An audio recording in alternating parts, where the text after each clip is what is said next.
y'all, it's my review for Married to Medicine, episode 7. We're at the cliffhanger of last week's amazing episode in Napa Valley of them basically having a intervention with Quad about her connection with the group, holding her accountable, and if they even want her to be around anymore. Heavenly and Quad are going at it, and Heavenly calls her a user. She says, "You keep calling me a sister, but that's not the relationship."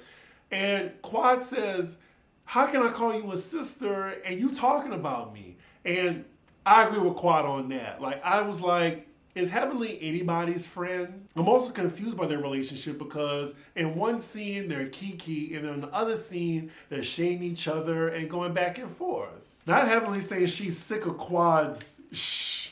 We too early in the episode, I can't curse. The censor is going to work in the first 2 minutes of this episode. All you hear is just bleeps. Now, Simone, don't be worrying about Phaedra and what she's used to. Those Atlanta ladies, they be going at it just as much as y'all, probably worse. So Jackie so eloquently speaks for the ladies, saying that the friendship hasn't evolved. We bring you here today just for some accountability on that. And, in layman's terms, girl, you've been giving your ass for us to kiss. We are tired of it. You coming around when you feel like it. And we want you to apologize or make amends or just don't come around no more. That's what Jackie should have said, but she said it in a nicer way. After hearing Jackie, Quad still doesn't get it. No apology comes out of her mouth. So then Toya again calls out Quad for saying that she was a part of robbing somebody's house. Quad says she didn't do it, but, production, they rolled the footage, and she definitely said what she said. Quad, just own something. You don't have to like Toya. Just apologize for what you said about her. Quad should stay on the show. But if the cast feels this way, then it's up to them. Quad's doing what she's doing best and playing the victim. She had the perfect opportunity to tell Toya sorry. When Toya said she was going through torture, Quad was like, well, I've been in the same boat. You can tell the ladies are talking in code because they can't completely break the fourth wall. Simone is like, when you're not effing with us for a whole year, and then when you start popping up at events, or i.e. when we start filming, you come back around, it's disingenuous. And I'm going to remind some of y'all from the Quad Squad again that Quad has distanced herself from the ladies twice. The first time is when she was going through the divorce. The ladies tried to be in her corner, but she was silent about it. She distanced herself, and the ladies were in the dark about everything. You will find out everything from the divorce from social media or the blogs. So then Quad turned it as her being the victim of the ladies not being there for her, even though she distanced herself. And then the second time was a sister circle situation where Quad definitely gave the ladies her ass to kiss because she thought she was on her way. She got Mariah off the show. She was on her own little spin-off talk show. You couldn't tell her nothing. The ladies are basically trying to say that no one is bigger than the show. They're an ensemble cast. But they can't say that because they'd be breaking the fourth wall. Oh, and yes, y'all, I know that she got interviewed by Carlos Queen. I have no interest in looking at that. I mean, somebody could give me the cliff notes, but look, you reap what you sow. And she, what happened, happened. If she could be back on the show, I think we saw on the mid-season trailer that she will be back in some form, maybe for one episode. Good for her. Quad tells the table that she just wants to love and be loved.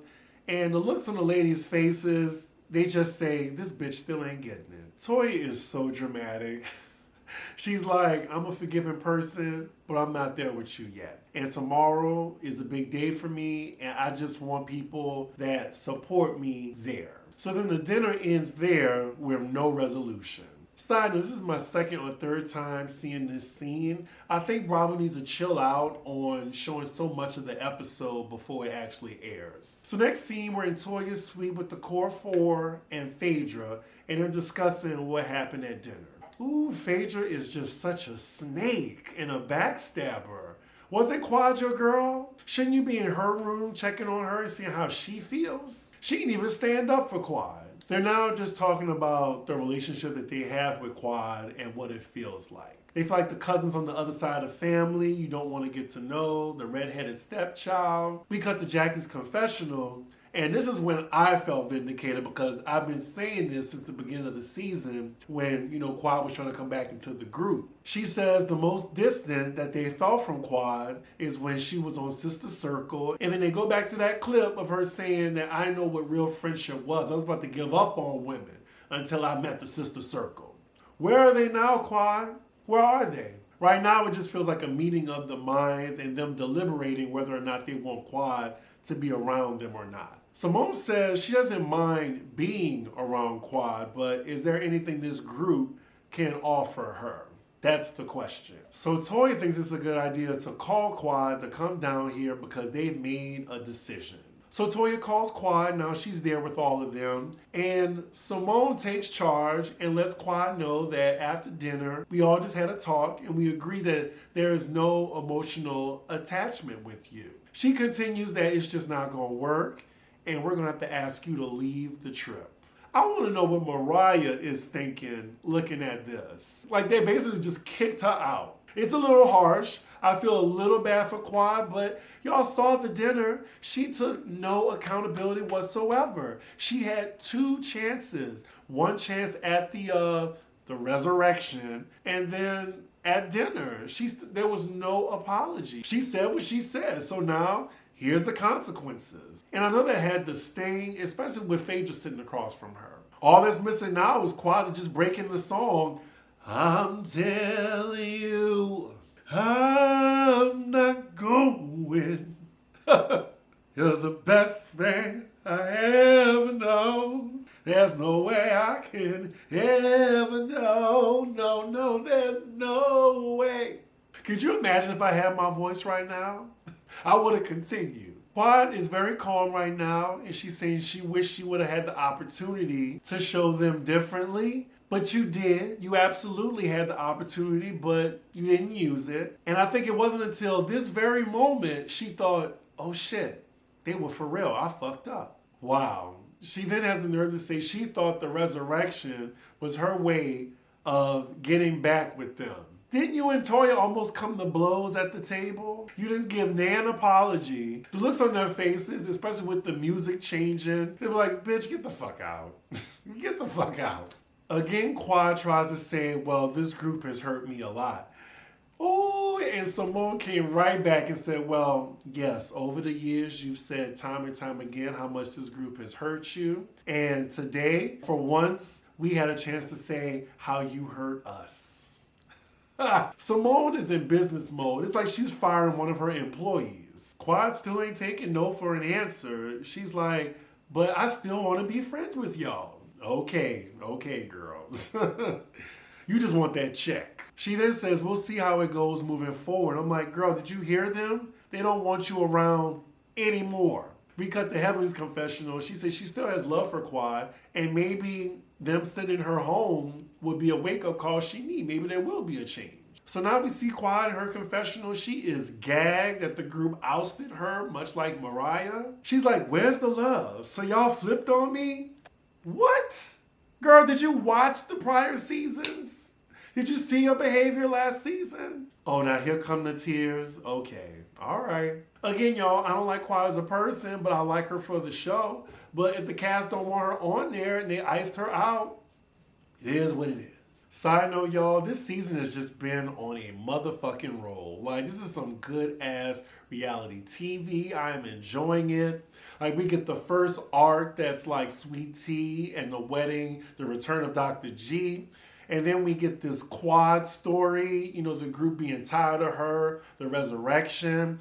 Like, what's next for the middle part? We were getting some good storylines, and I guess I'm just excited because, Atlanta was a dud, but I'm glad that Married to Medicine is showing up for Black Bravo Sunday nights. So next scene is the next morning. We're in Quad's room. She's eating breakfast, I guess, before she leaves. I'm not sure if she's just going to stay on the property and enjoy a nap by herself. But it looks like she thinks it was a pile-on last night. I'm guessing Quad's getting her final words out before she leaves. She feels betrayed, especially by Heavenly. She says she's done these women good. So then we get a mini clip show of the very few times that Quad was actually a friend of these ladies. ladies. So next scene, we're with the other ladies, and they're talking to their partners about what happened last night. And with Quad, Sweet Tea, like Dr. G was like, just don't you even get involved with that. Put in earplugs.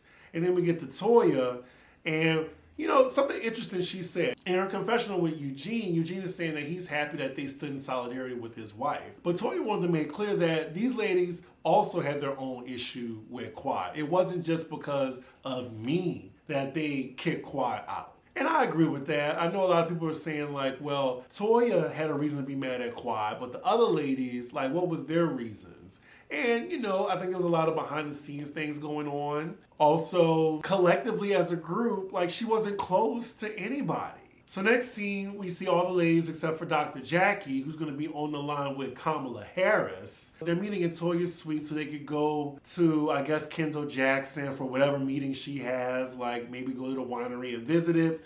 I don't know what Toya's wearing, but I hate it. And Phaedra, I don't know why she's dressed like a pimp. Toya also lets the other ladies who weren't there for the powwow with Quad that Quad is no longer on this trip. So the next scene we're with Dr. Jackie, she's talking to Kamala Harris. I think it's hilarious that Kamala's telling Jackie, thank you for taking time out of your busy schedule. This is so amazing. I am so happy for Dr. Jackie. A lot of people be saying like, why is Jackie still on the show? Why is Jackie still on the show? Jackie brings credibility to Married to Medicine. Jackie is the medicine in Married to Medicine. Leave Jackie alone. Also, what they're talking about is a huge issue. Like, so many black women die in connection to childbirth. It is horrible. And my cousin is one of those black women.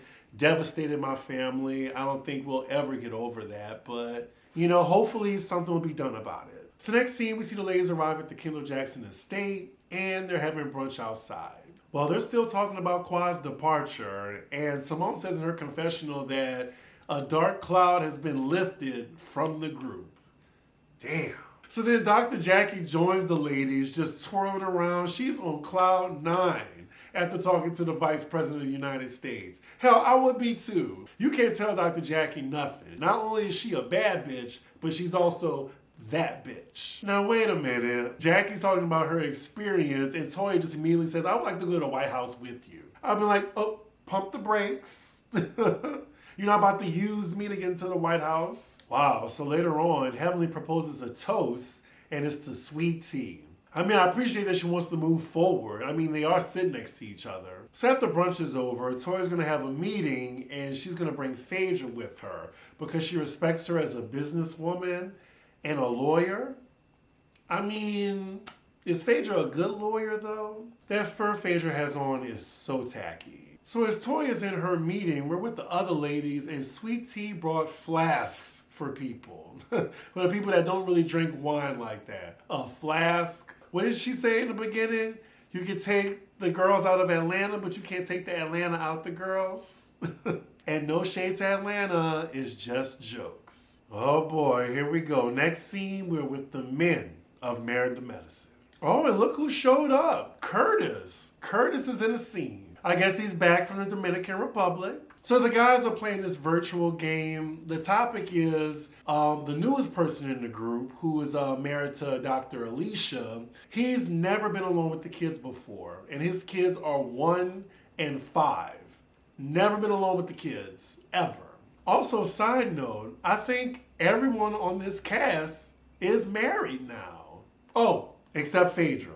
I'll be forgetting, but other than that, I mean, we have a whole, like, married cast. And by the way, I think we all understood that Phaedra's imaginary doctor boyfriend didn't exist. I think we all can agree on that. They just wanted to shoehorn Phaedra in this group. Stunt casting. So now they're talking about Quad and how she was ousted from the group. They're then asking Gregory what he thinks. He's just saying, like, you know, Sweet Tea loves people, but I wouldn't be comfortable with her and Quad being friends. I mean, I can see why. I mean, it's not like they ended on good terms. I can see if it ended amicably, but even still, for me personally, like, I don't care how it ended. Like, we're over. That means I don't want to see you again. Like, I don't want you connected to my friends, nothing. I would have to tell my friends to choose. Or be like, well, I met you first, so your allegiance is with me. Luckily, though, I'm going to be single for life, so I don't have to worry about that. So next scene is later in the evening. The ladies are having dinner at Brown Estates, where I went to when I went to Napa.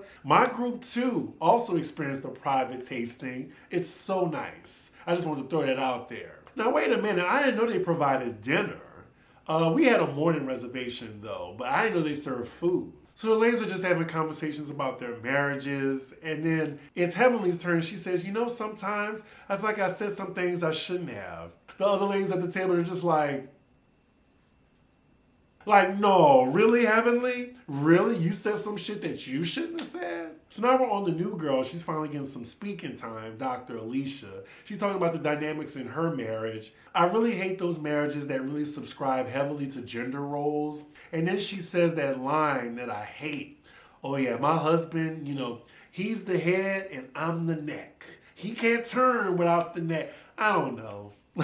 She subscribes to the submissive wife, even though she's very outspoken. So she chooses, whenever she's around her husband, to be very submissive. She then mentions something problematic at the table. She used to tell her husband, like, she was the one that with the hammer and stuff and be like, you're not a man.